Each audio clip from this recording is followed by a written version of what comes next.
Wrestling fans around the corner, around the world, I'm Dan Marty. Bill Eady, Demolition. Unbelievable, a brand new Wrestling Insiders is now. He told his wife, or at least what she told me, that he told her he didn't feel well, so he was going to lay down for a little bit. And she was getting changed, and I believe they were going to go to dinner or something. And she came back, tried to wake him up, and he'd already died.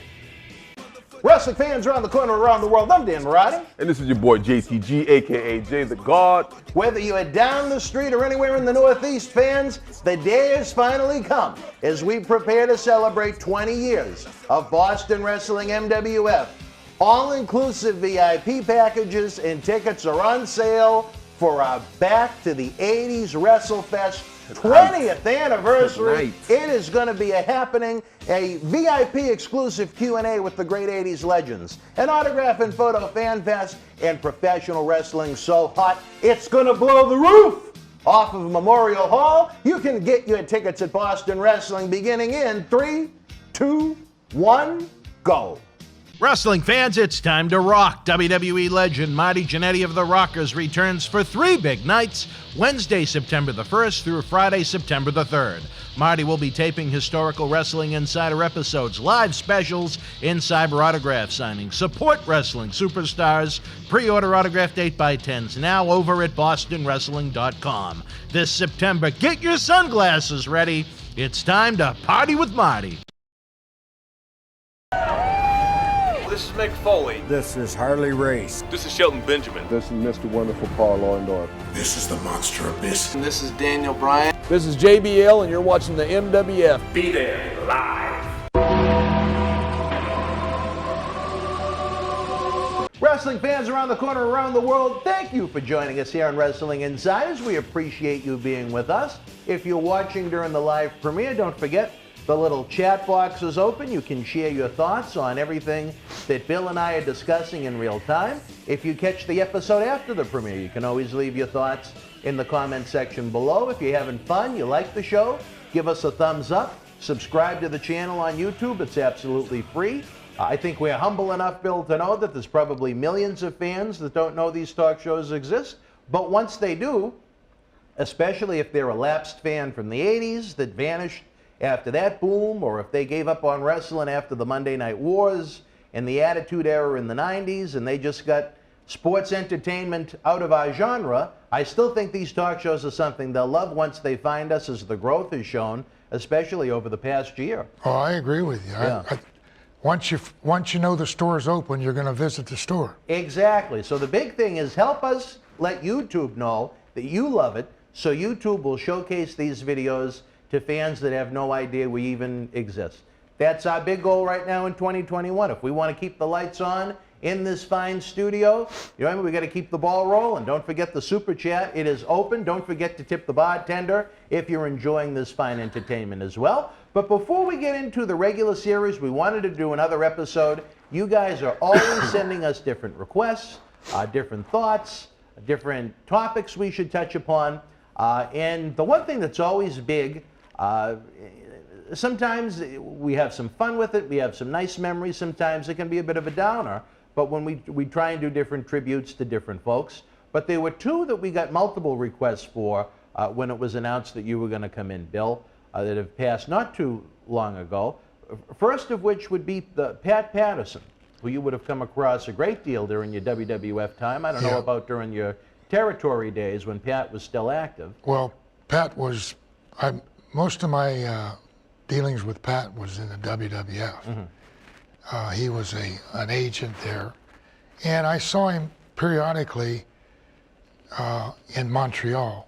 Oh, Montreal, okay. When I was up there working with Dino and Andre the Giant. But yeah, that was, they're all shocking news events for us because they're friends and they're associates, colleagues.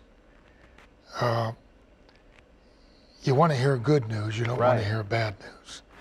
And unfortunately, when you get an announcement of a passing, it's bad news. Yeah.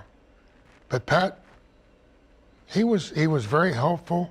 He always gave guidance to anybody that sought it if you really wanted to learn the business, wanted to get some inside insight.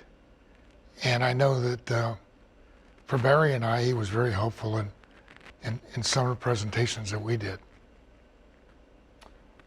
You guys, right around, well, I think Pat was a little bit older than you. We had a few years on you. Did you ever have a chance to work him in any of the territory days before his in-ring career wound down? Years ago when I was in the Mid-Atlantic area and Georgia, I got a chance to work with Pat and who was his partner at the time? Was it Ray Stevens? Ray Stevens. Yep. And that was an experience, pleasant experience. Pat always oversold, not to make it fun of it, but he always wanted to make his opponent look great. Mm-hmm. And then that would instigate Ray, he would sell too. So yeah, I had about, I know at least, excuse me, 2 matches and possibly 3. Yeah. Who was the better bump taker of the two?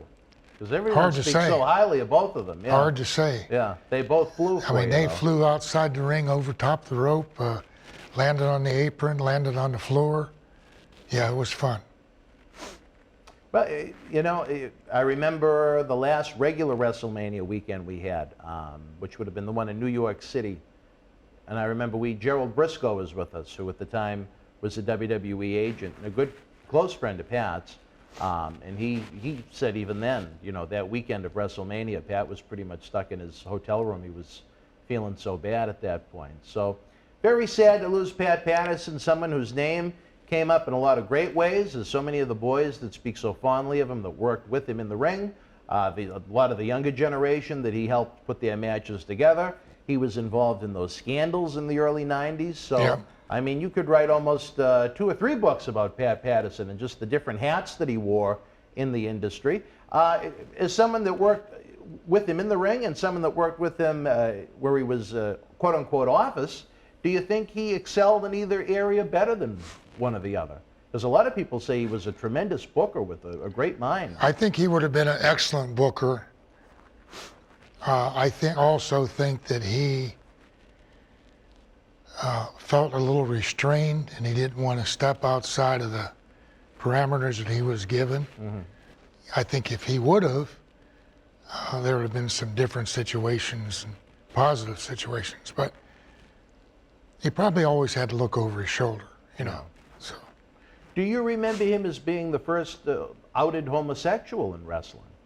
Or were there others that were kind of known of that were just kind of kept quiet?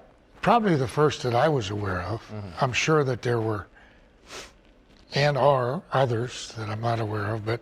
Oh, sure. I mean, think of the world. I mean... That, I was always brought up to accept people how they treat you. Mm-hmm. And Pat always treated me with respect. He never tried to impose any of his likes or dislikes on me. Mm-hmm. And as long as that was in effect, I had no problem with him. If it would have been different, then we might have had some differences. Was it something that he would openly speak about, or was it something he kind of kept to himself? No, I never heard him speak about it. Of course, I knew his partner as well. Louis, and when we were in Montreal, and neither one of them, I mean, they were to themselves. What went on behind closed doors, I'm not aware of, and I don't want to know. So, but like I said, he treated me with respect. They both treated my wife with respect to my daughter. They knew him, and I don't have any negatives to say about either one of them. Do you think it was tough for him in that, you know, it was a different world back in the 60s, the 70s, and the 80s compared to now, where it's so widely accepted for folks to, you know, be of that orientation? Well, do you think it was tough to be in a quote-unquote man or manly sport? And, you know, in your real life, you know, it's a little bit different than that. You know? Well, of course it was tough. And like we say, you know, I'm sure there's tens of others. Oh, sure. They say it's in different articles I've seen in, I don't know if online or in newspapers, but maybe 10% Yeah, of the population. So that's 1 out of 10. I can. Wait a minute. The phone is tapping into our conversation. 10%, he about, said. Yeah, about 10%. So I mean, that's a lot of people. Yeah, You figure in the regular wrestling locker room, that would be, what, 3 or 4? Yeah, it's times have changed. Yeah. The business has changed. As long as it doesn't carry over to your wrestling in the ring Right. and trying to make people uncomfortable, live as you may. Well, from the footage I've seen of him, which unfortunately is limited due to the era that he wrestled in, I mean, just like you said, well, one hell of a bump taker. Yeah. I mean, he could probably get in the ring with me in his prime and make me look good, and I can barely walk with what I have right now. But just someone that was missed. Did you ever hear him sing the karaoke? He loved to sing My Way. No. You weren't a karaoke guy, Bill? Or? No, but we weren't,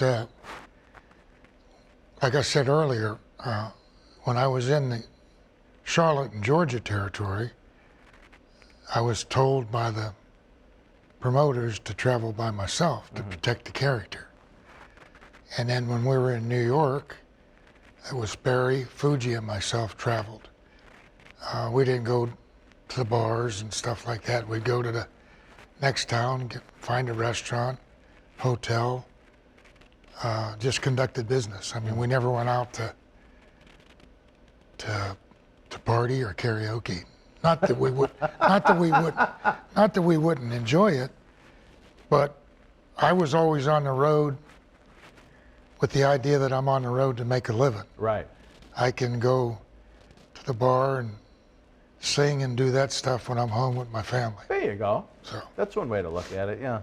Well, certainly someone that's going to be missed. His contributions, I think, will be something that is carried on in the imprint of WWE for many, many years to come, if not for eternity. And I think that's one great thing about it. I'd like to see them, I don't know, maybe come up with the Intercontinental Championship where he fictitiously won the first one in a tournament in Rio de Janeiro. Maybe call it the Patterson Intercontinental Championship or something like that to give him kind of a regular homage. You know what I mean? I know they've gone above and beyond in the NXT developmental program. They have the Dusty Rhodes Tag Team Classic, and I think, to be very fair, Pat Patterson meant a heck of a lot more to WWE than Dusty Rhodes ever did. Oh, I agree. I mean, Dusty's, international, and so was Pat. But if you're just dealing with the WWE, WWF, Pat should have something. Oh, yeah, yeah.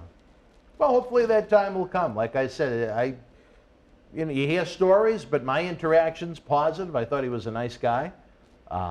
He liked to smoke, but other than that, I'm not a cigarette. I disdain cigarette smoke, but everybody has their vices, I guess. Yeah. But, he's going to be missed. And, to those that went to him for advice and for finishes like that, I'm sure they had an encyclopedia worth of knowledge passed along to them. I agree. And he didn't impose his finishes on you. He suggested, but he always had a good suggestion. So, like, he knew what was going on. And that was probably because he was so close with Vince. Yeah. So they knew trickle-down effect and, maybe you should lean this way, or not insinuate that you had to, but if you had any sense, you'd listen. Yeah. So, Do you think he had a great influence on Vince during that 80s expansion? I would hope so. I would hope that Vince would listen to him, but, you never know. Yeah. All right, wrestling fans, we're going to take a brief time out. We're going to be back with more Wrestling Insiders with Demolition Axe, Bill Eadie. Stand by. Tickets are on sale now at BostonWrestling.com for our 20th anniversary Back to the 80s WrestleFest, Saturday, November the 13th at Memorial Hall in Melrose, Mass. The World Wrestling Federation was live at the Warwick Musical Theater in Warwick, Rhode Island, Monday, August the 11th, 1986. In the opening contest, Jose Luis Rivera drew Iron Mike Sharp. Tony Gurria beat Duke of Dorchester Pete Doherty. The Haiti Kid with the win over Butch Cassidy. Pedro Morales defeated Greg the Hammer Valentine. Corporal Kirchner victorious over Nikolai Volkov.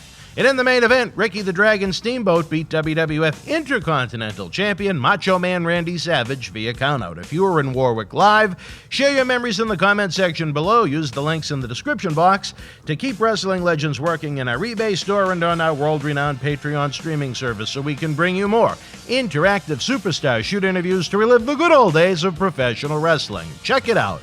Boston wrestling sports in the MWF explodes into a new year with professional wrestling content galore and need you to join our family. Every Tuesday night at 10 p.m. after our Monday Night Raw review, it's Wrestling Insiders at your house with WWE Hall of Famer Mr. USA Tony Atlas. Wednesday nights at 10 p.m. after NXT and AEW, join rotating legends on Wrestling Insiders Special Edition.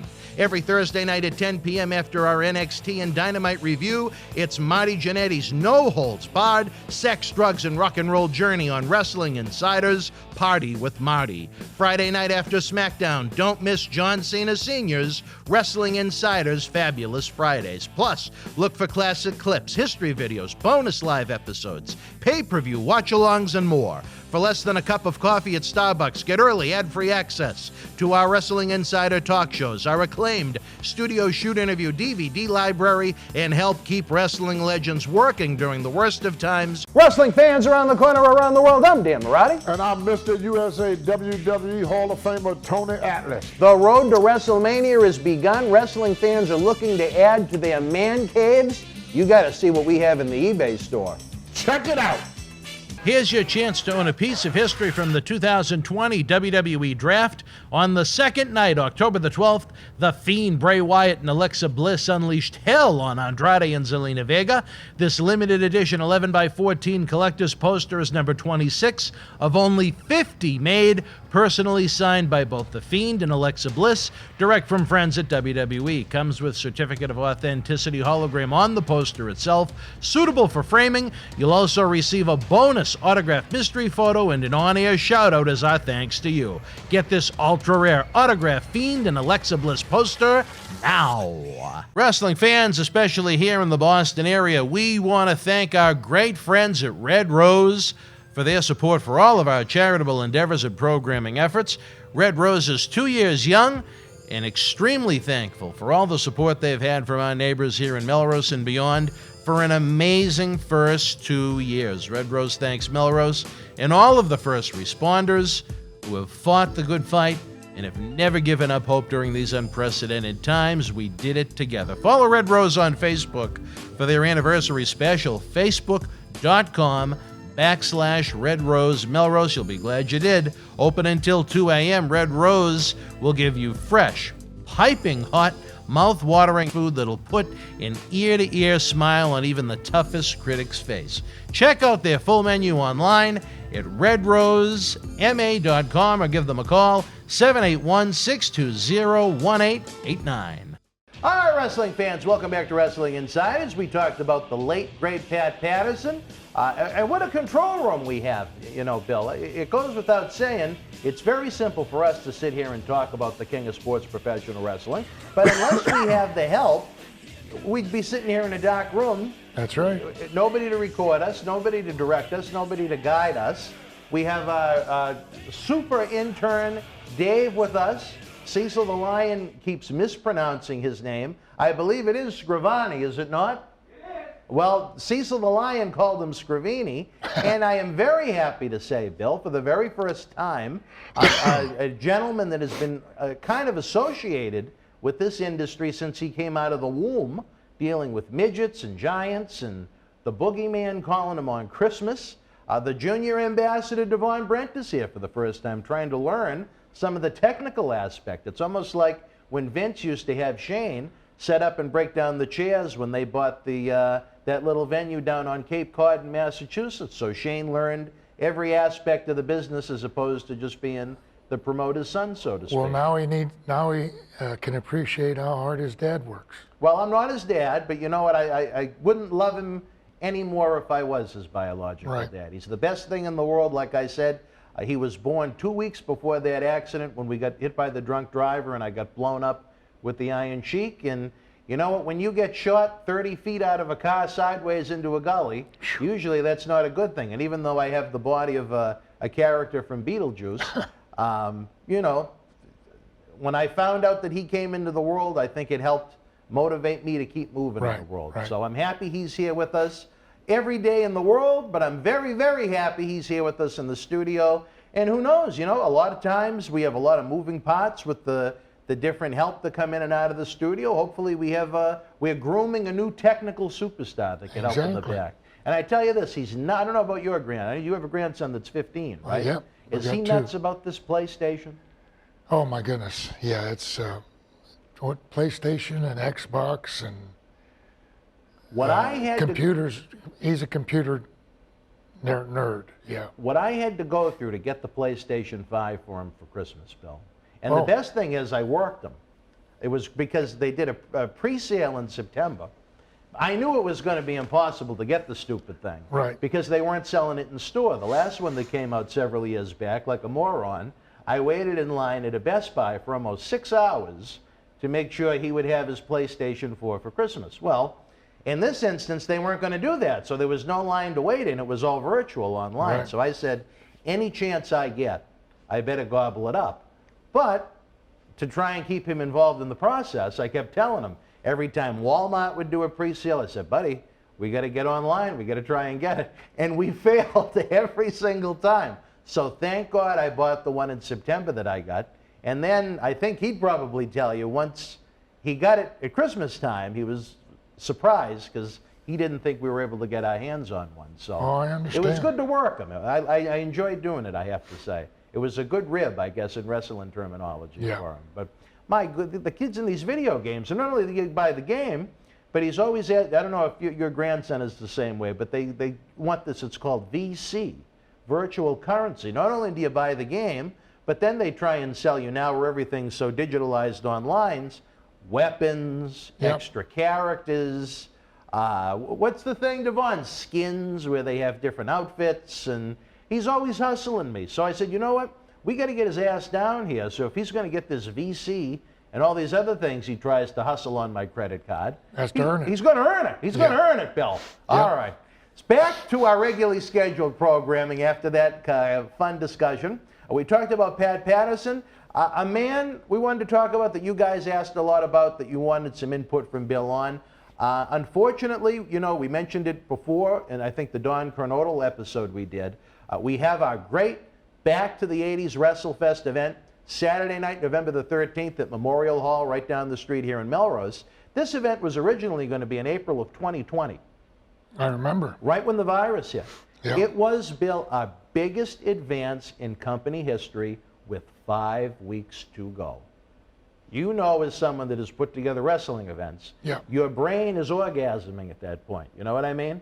Yeah. And to have it taken away from us the way it was devastating. But just as devastating, one of the 8 featured 80s legends that was going to be with us was our friend Joe Laurinaitis, the late Road Warrior Animal. Yeah. The fans wanted some thoughts from you on Joe, who I'm sure you worked with in the territories at times, and then that horrible disaster of a WWF program that we might save for later on. But just your thoughts on Joe as a human being. I first met Joe, Stan Hansen and I were in Japan, and we came back after 8 weeks to Georgia, and Ole Anderson picked us up at the airport, and he says, I got you guys working with 2 young guys that we're trying to push. He said, they're killing everybody. Literally killing everybody. He said, but I figure you guys can handle them, especially after you've been to Japan for 8 weeks. And we thought he was ribbed. And it was in Griffin, Georgia. And it was Stan and I against Mike and Joe. And at that time, I mean, you couldn't, 2 separate dressing rooms. They didn't mingle. So we were told what was supposed to transpire, went in the ring, and anybody that's heard anybody that's been in Japan, it's called Japan Strong. It's stiff in wrestling here, but it's super stiff in wrestling in Japan. If you don't protect yourself, they're going to eat you up. So Stan was always stiff. So long story short, we had the match, and I guess we beat the crap out of them. Didn't mean to, but they hadn't experienced that before, because they were working, and usually, and they weren't trying to hurt people either. They just didn't know They any just better, didn't and they know didn't have any. the experience. They just did not know. Yeah.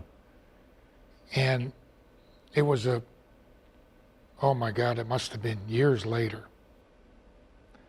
Joe comes up to me and he says, "Bill, can I tell you something?" I said, "Of course."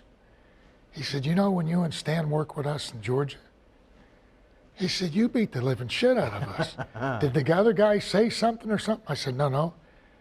You guys are going to be going to Japan, and you'll realize that you have to get a little stiffer after weeks and weeks and weeks. And I said, "We didn't mean to." He said, "Well, I just thought that the other guys had complained so much." I said, "No." And well, I always liked those guys. And Barry had a long-standing friendship and relationship with those guys. They were credits to the business.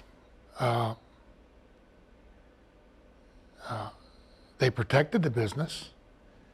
There was a couple occasions where people, and I won't say who they were, tried to expose certain things. And I remember Mike in particular had mentioned, "This is how we make a living, buddy. You know, if you want to do something about it, do it with me." And when I found out that Joe had passed, that was a shock.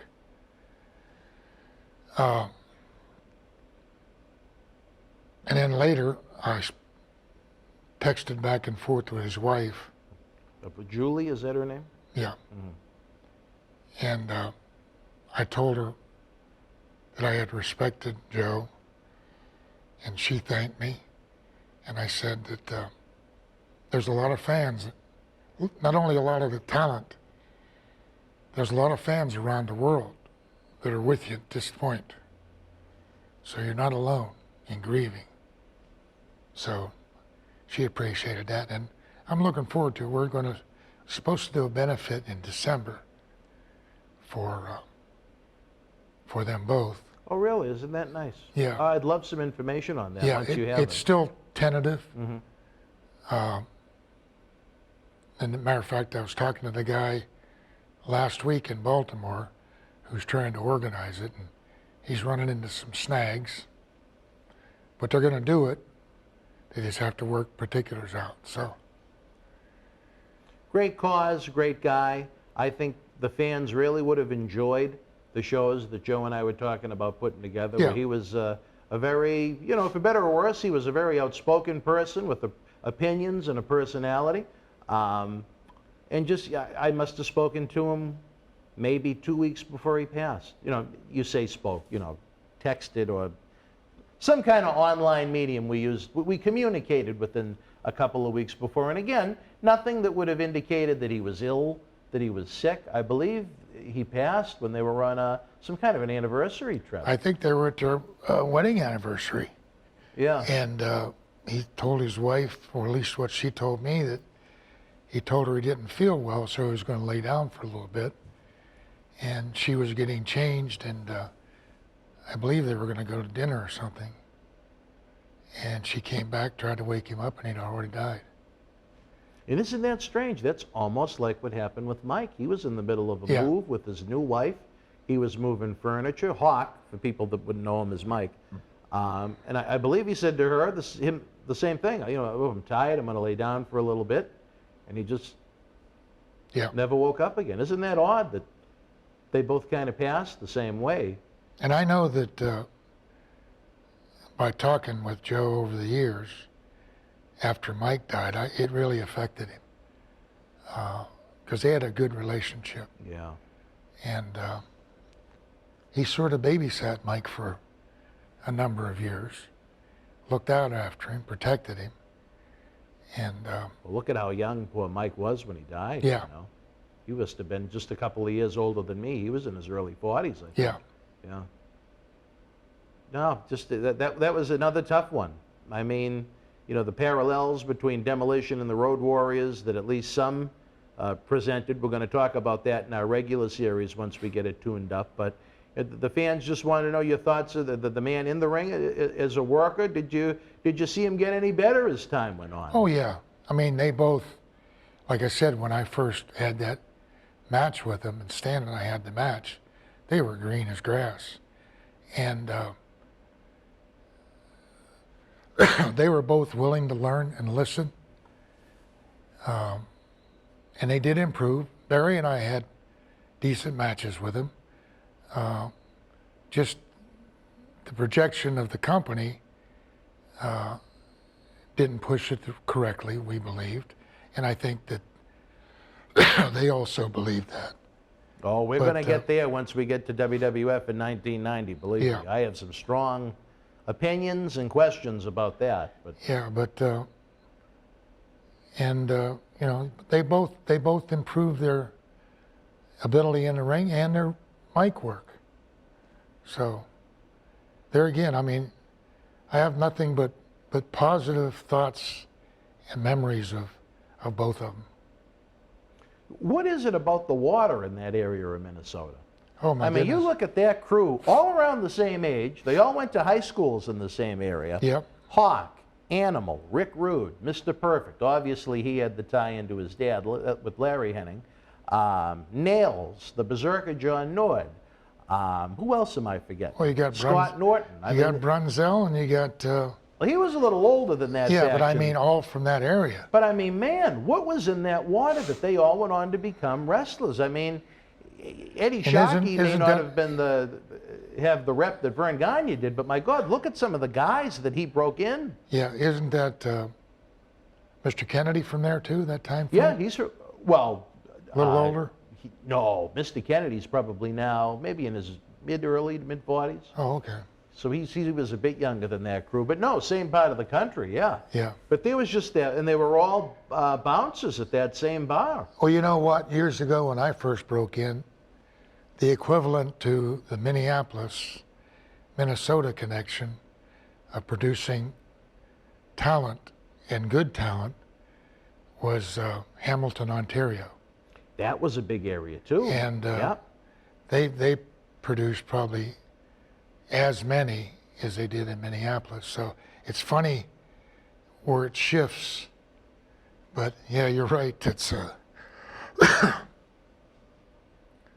lot of good talent out of that area.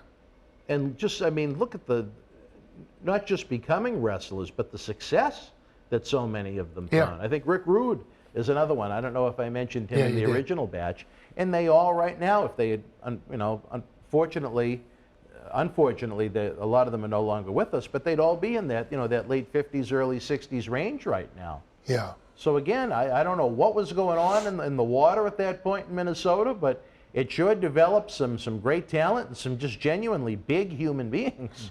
Big human beings. Yes. Yeah. Yeah. Did you know Eddie Shockey at all? I knew Eddie from, I had gone in for Vern for a brief period of time. Mm-hmm. And Eddie was the referee at the time, or one of the referees. And, but I didn't know he trained people until later on when Barry had mentioned it. But yeah, I knew Eddie going in and out of the territory, going in and out of the locker room, but didn't have chicken in his house, no. Yeah. So. Well, I tell you, his claim to fame, maybe he didn't do as much in the squared circle as many that he trained did, but as the wrestling history books continue to be written and the interviews continue to be conducted, there is a man that produced so much top talent for wrestling promotions around the world. Yeah, evidently he had an eye for not only physical size, but maneuverability and in-ring movement. Any final thoughts about Joe before we go? Well, it's just sad. That came out of left field for me. Sort of like the Don Colonel situation. You just never would have thunk it. There's certain guys in this business that you anticipate may die quickly or soon, and they don't. They seem to hang on forever. There's some characters that aren't high quality that are still around. And Joe was, you know, in the prime of his life. He was vibrant and strong, still worked out, good quality guy. So it's just sad. Very upfront. I really like that about him. Yeah. You know, very upfront, very honest, very blunt. Again, I would have loved to have had him here in this studio. I think we could have told some great stories and created some great memories for the fans to enjoy for decades to come. But you know what? All we can try and do for our event is to try and make it as big, if not bigger, because there's still a lot of great legends out there that weren't originally booked for the original lineup. So I really am looking forward to November the 13th. I think it's going to be a great chance for the fans not only to be able to meet and greet the legends from the 80s, but a great way to pay homage, because, you know, I wanted to try and do, not to spoil it, but, you know, to do a nice tribute for the fans, even if they, you know, not everybody has extra money to get an autograph or a photo. They just come to see the wrestling. But I want to do something where everybody can get a chance to express their love of all the great folks we're going to have with us. Again, almost like a wedding, we're telling you to save the date, Saturday night, November the 13th, right here in Melrose, Massachusetts, a couple of blocks down the road at Memorial Hall. You're going to have the time of your life, because not only are we going to have that 80s reunion, but Bill, as we've noted, it's going to be the 20th anniversary of the Boston Wrestling MWF Live Wrestling. I cannot believe it's been 20 years since Ed Cohen told me they didn't need any help from me anymore from home as like a third-string quarterback, as I thought at 20 and 21 I would be with WWF forever, and I learned that wasn't the truth. And my best... They didn't tell you were family, did they? No, no. They never went that far. That's the kiss of death. But with Ed, the one thing... did you know Ed well? No. You knew who he was, though. Yes. He, every time I would speak with him, the one thing in the conversation was, Danny, I better not hear about this on the internet. The internet was kind of in its infancy as far as wrestling scoops and things like that went back in 2000, 2001. But a great learning experience nonetheless for someone that was that young. And to think that me and my best friend from high school, because I wanted a non-wrestling person involved that didn't have any real passion or connection to the people in it, I thought that was a good idea. September 28th, 2001, put together a heck of a lineup. And as we were getting excited and getting ready for our first live event, what happened a couple of weeks before the live event? Down went the Twin Towers in New York City, and people were, you talk about coronavirus causing mayhem in the world, think about how folks were reacting in general to not knowing what life was going to be after 9/11. I mean, not only did you have those attacks on 9/11 itself, soon after that, you couldn't even check the mail. Everybody was terrified there was going to be anthrax inside every package they received. I mean, for a good several months, the world was walking on eggshells, and with our great luck that it seems like we've had with our events, you know, it really hurt the first night. But we persevered, we've moved on, some great stories to tell as we will about our 20 years, but the 20 years of the MWF does not even compare to what this man has done now. In what year did you break in, Bill? Oh my goodness. Were you a 60s guy or a 70s guy? 78, I believe. No! You broke in 1978? Yeah. Are you pulling my leg? No. I thought you were released around in the early 70s, no? It may have been 70. Whenever IWA, do you have a recollection of IWA starting? I know of IWA as far as when it started. It was about 2 years before that, so it might have been 74. Really? Oh, because I figured you were right around the same age as Jerry. So how old were you when you broke in? I was 26. Well, so you were a little older. Okay. Yeah. Okay. Oh, that makes sense then. Okay, because Jerry was pretty young when he came in, because he was with us at our Wrestle House adventure down in Tampa, and I think, pretty sure he is the first that has been with us that broke in the 60s. So I had a little bit of fun with that. Yeah. But so you're still a youngin' compared to him. So that's good. Yeah. You're still a youngin'. All right, wrestling fans, again, just a sample of what we're going to have here on Wrestling Insiders with Demolition Axe, the masked superstar Bill Eadie, when we join you again. Next time, we're going to start to break down part of that WWE chronological order that you guys have asked for so much. We're going to have a lot of fun with it. Not only you guys, but me, because it's the era that I grew up with, and I am an aficionado as far as the memory goes, as far as what happened when, here, there, and everywhere. I loved it. Again, Demolition, I have to say, one of the great things I think I have done in my almost 28 years of being involved. Since as a ninth grade kid, I went to work with Tony Rumble when he had his first event. He came to this fine studio to promote the show, his fundraiser. He saw all the great equipment and said, why don't you guys tape the show? And there as a 13-year-old kid was my door in. Yeah. And I didn't leave, I didn't exit. I love it that much. But we're going to have a lot of fun, folks, on Wrestling Insiders, as we do with all of our programs. 7 nights a week at 7 p.m. We're going to have much more with this man, Demolition Axe Bill Eadie. Tony Atlas, I don't know what's going on up in the water in Auburn, Maine. That's a different story for a different time.